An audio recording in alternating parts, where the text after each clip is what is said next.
Oh, so that's what everyone's been talking about.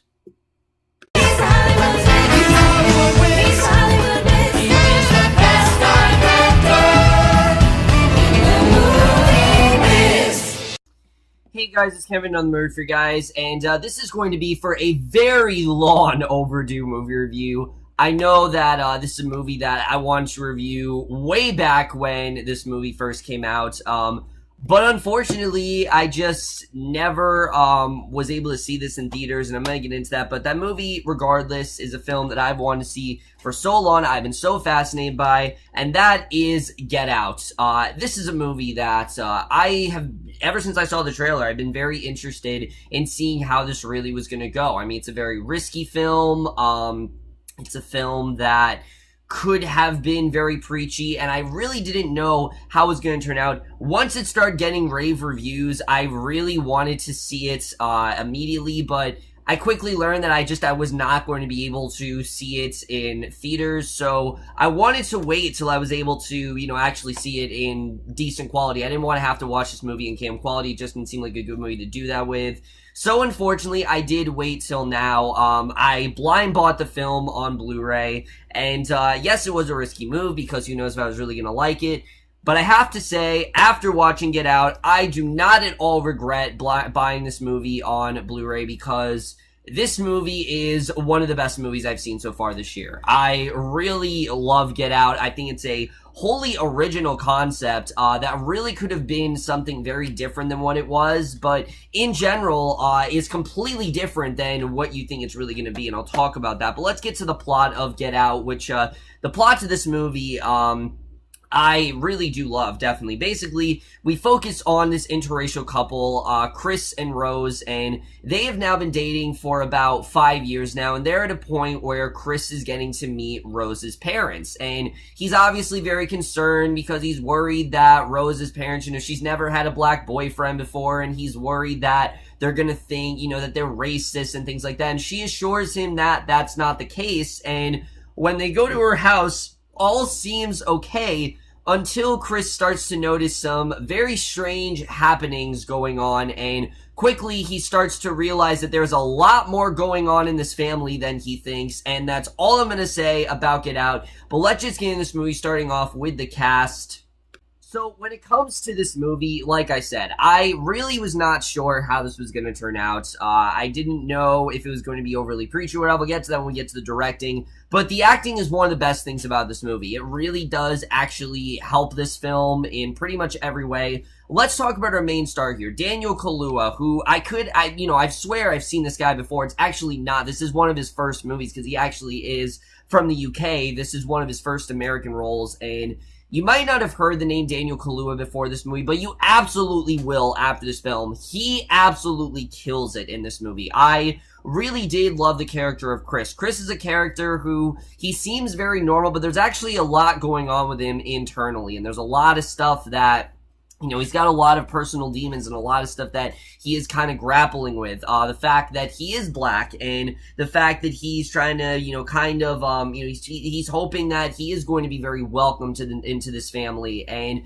at first, this character, he is very much kind of like the observer. He's watching things going down. He knows there's something very strange going on, and we are just as curious as him because he knows there's definitely something going on, and when he eventually does get involved, that's when his character becomes even more interesting. We find out a lot more reveals about his character. I really did love what they did with him as a whole. I thought overall he was a very interesting character, and he took what I think could have been a really bland role because Chris in general, he does have a lot going on with him, but I do think that Daniel, if there was a different actor, they could have made this very bland, but Daniel Kaluuya really did heighten how interesting this character really was, and because of that, I really was interested in his character throughout the film. He really did do a great job here. And then Alison Williams as Rose is also a really interesting character. She starts off the film, she's saying her family's not racist, but they clearly are, and you're like, what's going on with her?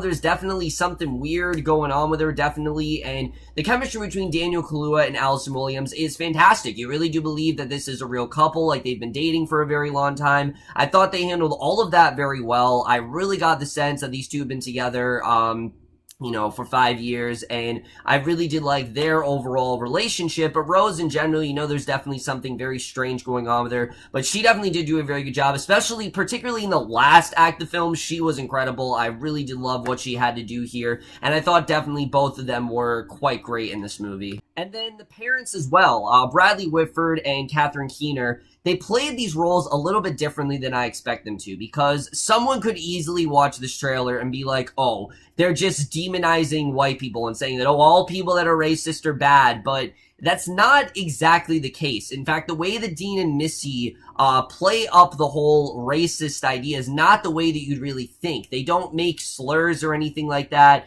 It's clear that they just don't really know how to talk to Chris. I mean, they're talking about all these things like Tiger Woods and Obama, when that's not really what Chris wants them to talk about. He just wants them to talk to him normally, and instead they're just making all these references and not really realizing that what they're saying, yeah, it is kind of racist. And I really did love what we got here with Bradley Whitford and Catherine Keener. They are at least genuinely normal people, but there's something weird definitely going on there. I mean, Catherine Keener, her character has this weird sort of obsession with like hypnotism. We don't know what that's all about.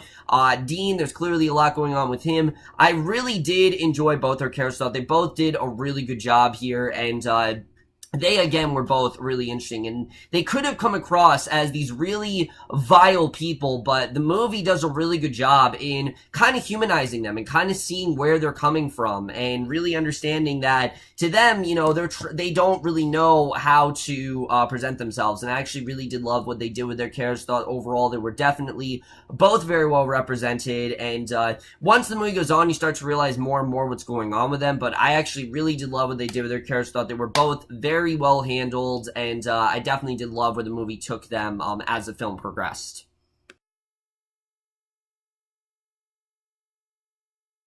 However, by far, I think the best out of everyone in this movie, and who absolutely knocks it out of the park, is Lil Rel Howery as Rod Williams. This character was fantastic, and it was such a genius move on the writer's part, because he comes in this movie, and for the most part, this is something that they are taking seriously. A lot of people, they're wondering, is this going to be a serious horror movie? Yes, for the most part, they do take this subject seriously. And that is until Rod is on screen. Rod, in general, is a character that is Chris's best friend, and he clearly does have a bit of a crush on Rose, and when a lot of weird shit is starting to happen to Chris, he calls Rod, and there's a lot of great comedic humor there, and I thought it was a really great idea, because it's kind of like a relief for the audience.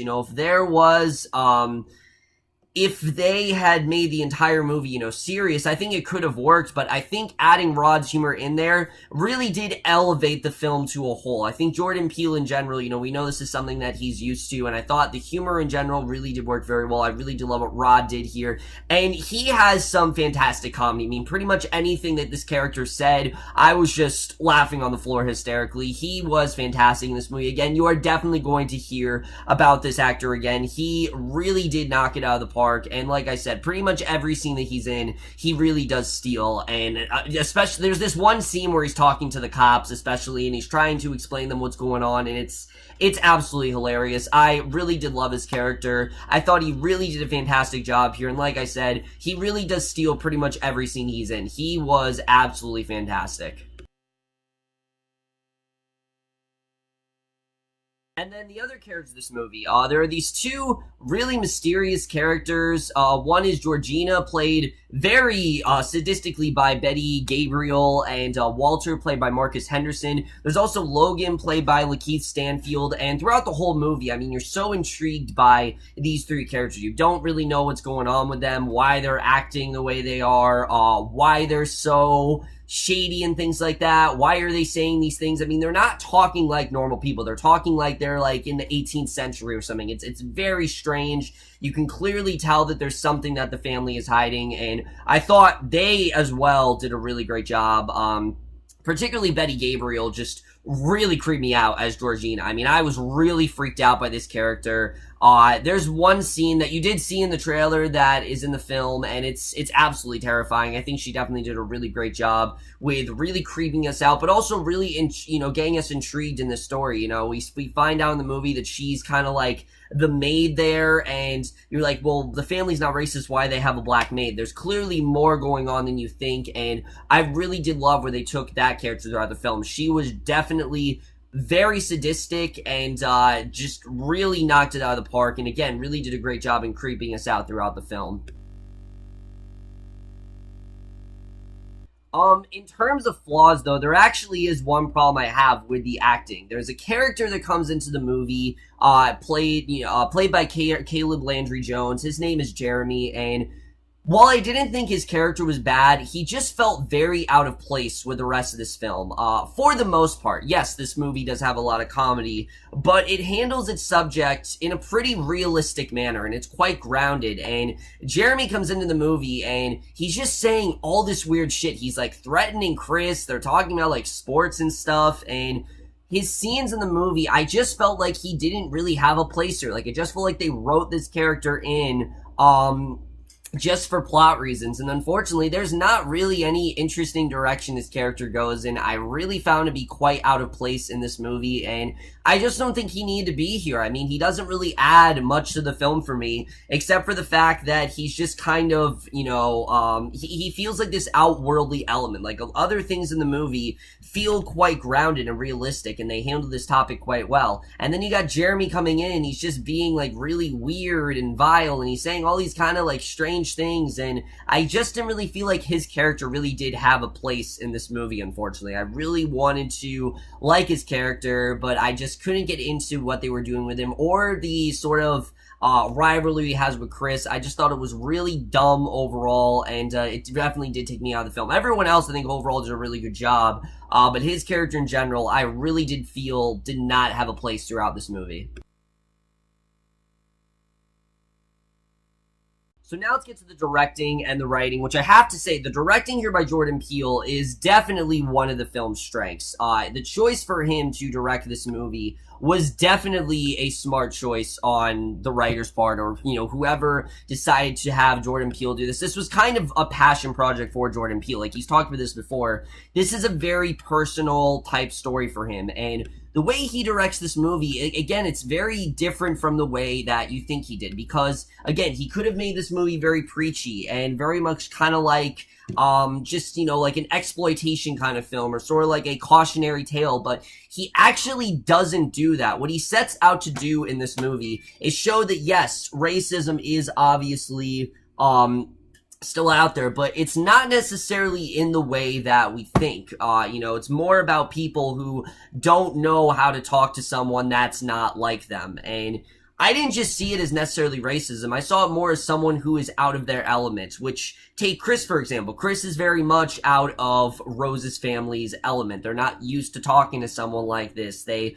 feel like they have to act a different way, or, look a certain way, or do something in a certain way, or, just say things differently. And Chris, in reality, just wants them to talk normally to him. And I thought the way that was done, was really well done, honestly. I really loved the way that they handled racism in this movie, and it's definitely very different than what I thought it was going to be. I could have easily seen them be very preachy and things like that, but the movie, luckily, never actually went in that direction. I was very happy that they did do that.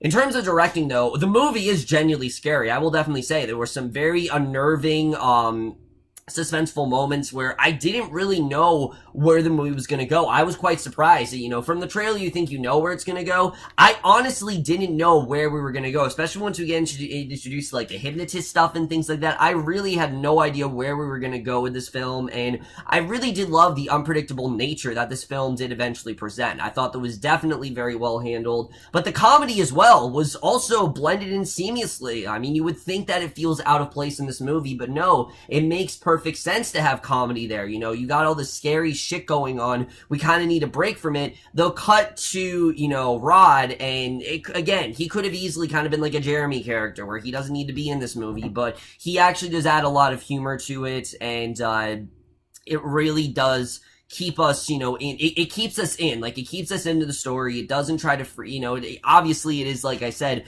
quite scary at points, but it actually does keep us into the story, and I really did love the way that was handled.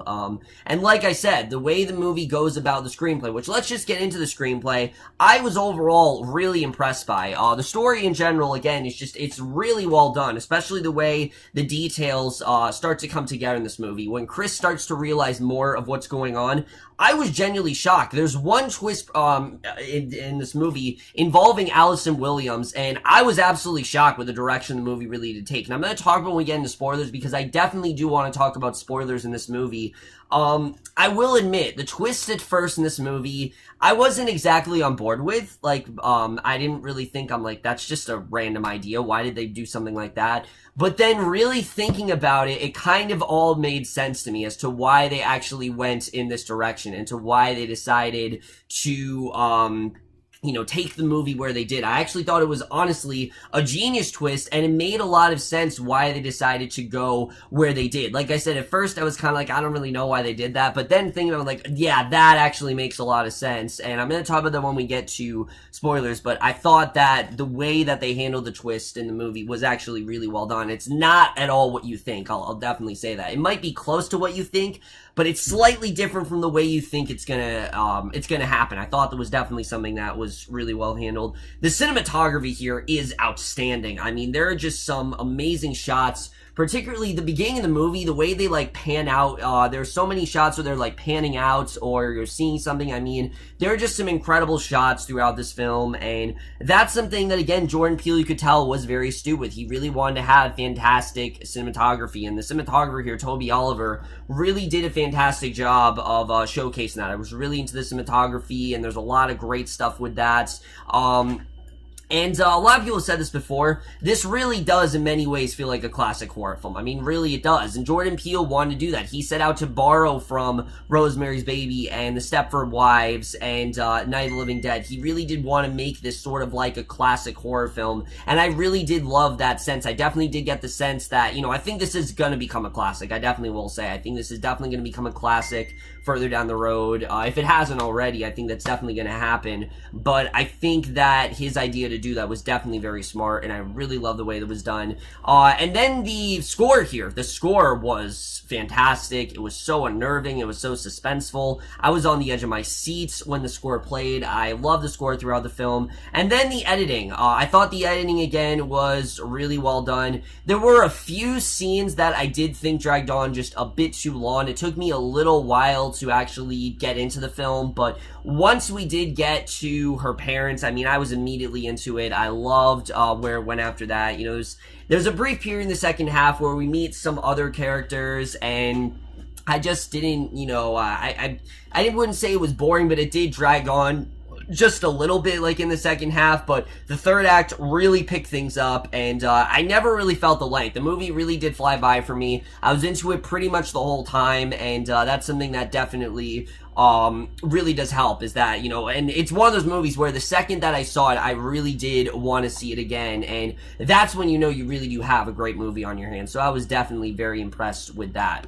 But now, guys, we are going to briefly get into spoilers. If you guys have not seen Get Out, do not watch the rest of this review. If you are late to the party like I am, just wait to see this movie. I highly recommend you do check it out. It's very original and different, and it's definitely something you're not going to forget. But all right, let's get into the twist here, because like I said, at first I wasn't on board with it. The whole idea of these people basically, they're hypnotizing these black people that Rose his day before, which I love the twist that this is not her first boyfriend. Like, Rose has actually been in on this the whole time, and that, that scene where Chris starts to find photos of other people that Rose has dated is really well done. I mean, you could tell, one's Georgina, one of them is, Walter, and one of them is Andre in the beginning of the film. We know this guy was obviously abducted in the beginning of the film, and we realize that that actually is connected to what's going on here, that Andre actually is Logan. I thought that was just a really smart twist overall, the way they handled that.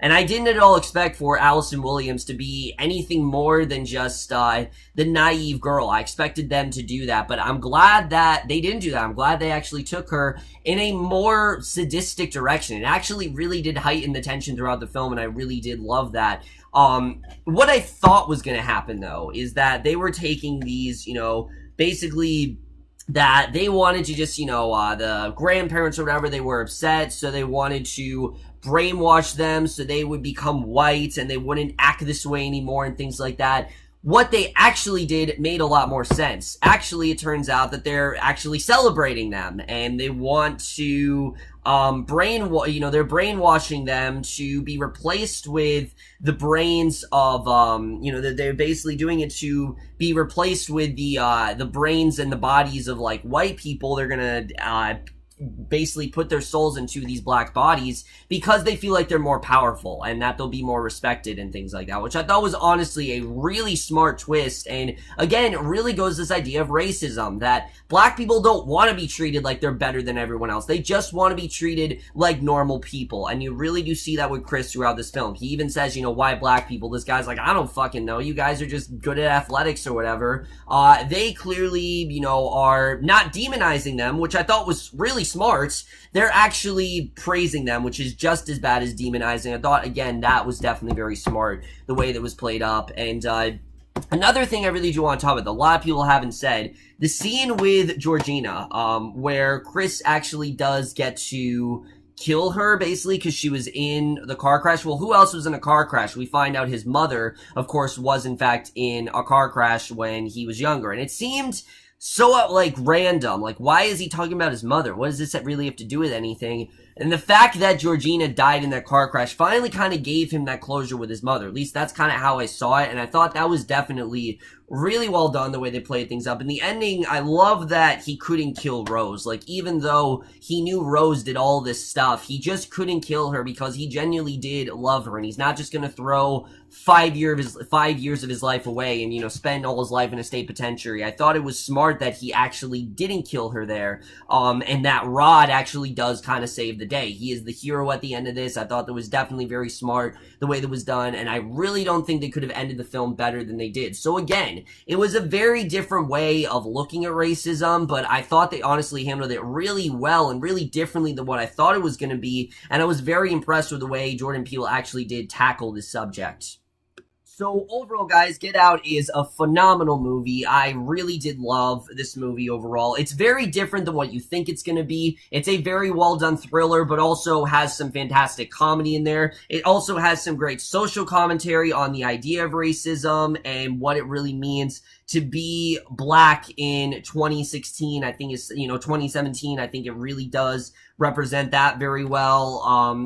It has some fantastic performances from basically the entire cast, and it's one of the most wholly original concepts I have seen for a horror movie in quite some time. I really did love pretty much everything about Get Out, minus that one character that I really just felt could have been cut from the film altogether. I overall really did love Get Out, and I'm definitely, and even though he was, again, he bothered me in the movie, it's not enough to really take away from my enjoying the film. I really did love pretty much everything about Get Out, minus that one character, and I am overall going to give Get Out a 4.5 out of 5 or an A-. Guys, once again, this is a movie that we continue to have fantastic horror movies. They are continuing to surpass our expectations, and this is one of the most wholly original that you definitely do need to see. Even if you're not interested in the concept, I definitely implore you to check it out. It's something that is very different, it's very unique, and it's quite insightful, the way that it really does handle the topic of racism and things like that. It's very tense at points, it's very funny at points, and it definitely is one of the most solid movies I've seen pretty much all year so far. So overall, guys, that's it for my very long overdue review of Get Out. I know you guys wanted to see this review for a very long time, and you got it. You got it out of the way. I definitely I can't wait to see this movie again. Like I said, the second it was over, I really wanted to watch it again. I could even see my grade possibly going up. Maybe this could even be an honorable mention towards the end of the year. I don't even know. But let me know what you guys thought of this movie overall. Loved your thoughts on it. I absolutely love this movie. I think it's fantastic. And I will see you guys in my next video, which will either be for another movie review or for the series premiere of The Bold Type on Freeform. I'm going to check it out. I don't know if I'll really like it, but I'm going to check it out to see if it's really anything worthwhile. And I will see you guys for that. Okay, bye.